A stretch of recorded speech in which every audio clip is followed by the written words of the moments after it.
சிந்து பேரவி அடுத்த வர எபிசோடில் பார்த்தீங்கன்னா காயத்ரியோட கல்யாணமே வந்து நின்று போயிடுச்சு. ஏன் அப்படின்னா செலியனை வந்து அந்த மாறனும் சம்பத்தும் வந்து சேர்ந்து கடத்திட்டாங்க அப்படின்னு சொல்லிட்டு எல்லாருமே நினச்சிட்டு இருக்காங்க. ஆனால் செலியனை கடத்தினது வந்து பார்த்தீங்கன்னா எசக்கி தான். எசக்கியும் மகாவும் பிளான் போட்டு தான் காயத்ரி எப்படியாவது எசக்கி கல்யாணம் பண்ணி வைக்கணும் அப்படின்னு சொல்லிட்டு மகாவும் எசக்கியும் பிளான் போட்டு செலியனை வந்து கடத்திட்டாங்க. இது தெரியாத ஃபேமிலியை பார்த்தீங்கன்னா அழுதுகிட்டு இருப்பாங்க. அதுக்கப்புறம் காயத்ரியும் ரொம்பவே அழுதுட்டு இருப்பாங்க. இந்த நேரத்தில் பார்த்தீங்க அப்படின்னா மகா வந்து அப்படியே போய் அன்னபூர்ணிக்கிட்ட இந்த மாதிரி வந்து ஒரு பொண்ணு கல்யாணம் நின்று எவ்வளோ கஷ்டமாக இருக்குன்னு எனக்கு தெரியுதுக்கா, இப்படி வந்து கல்யாணம் நின்ன கையோட விட்டுறக்கூடாது, இந்த மாதிரி வந்து காயத்ரியை என் தம்பி எசைக்கு கல்யாணம் பண்ணிப்பான் அப்படின்னு சொல்லிட்டு மகா பார்த்திங்கன்னா அவங்க பிளானை வந்து சொல்ல ஸ்டார்ட் பண்ணுறாங்க. இதுக்கப்புறம் பார்த்திங்க அப்படின்னா போய் காயத்ரிக்கிட்டேயும் ரூமில் வந்து இந்த மாதிரி நிறையா விஷயம் பேசுகிறாங்க.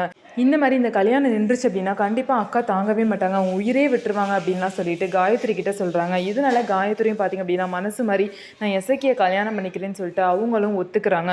ஸோ இதுக்கப்புறம் வந்து பார்த்திங்கன்னா மகா எசக்கி பிளான் பார்த்திங்கன்னா நல்லபடியாக போயிட்டுருக்கு. எசக்கியும் போய் மனமேடையில் உட்காந்துட்டாங்க. காயத்ரியும் வந்து எல்லாத்துக்கும் வந்து வணக்கம் சொல்லிட்டு மனமேடையில் உட்காந்துறாங்க. 2 பேருக்கும் கல்யாணம் நடக்குமா இல்லை அதுக்குள்ளே ஏதாவது வந்து செலியன் வந்து கண்டுபிடிச்சி கூட்டிகிட்டு வந்துடுவாங்களா, என்ன நடக்க போகுது அப்படின்னு சொல்லிட்டு வெயிட் பண்ணி பார்க்கலாம். நம்ம வீடியோ உங்களுக்கு பிடிச்சிருந்தா நம்ம வீடியோவை லைக் பண்ணிக்கோங்க. மறக்காமல் நம்மளோட சேனலை சப்ஸ்கிரைப் பண்ணிவிட்டு பாருங்கள்.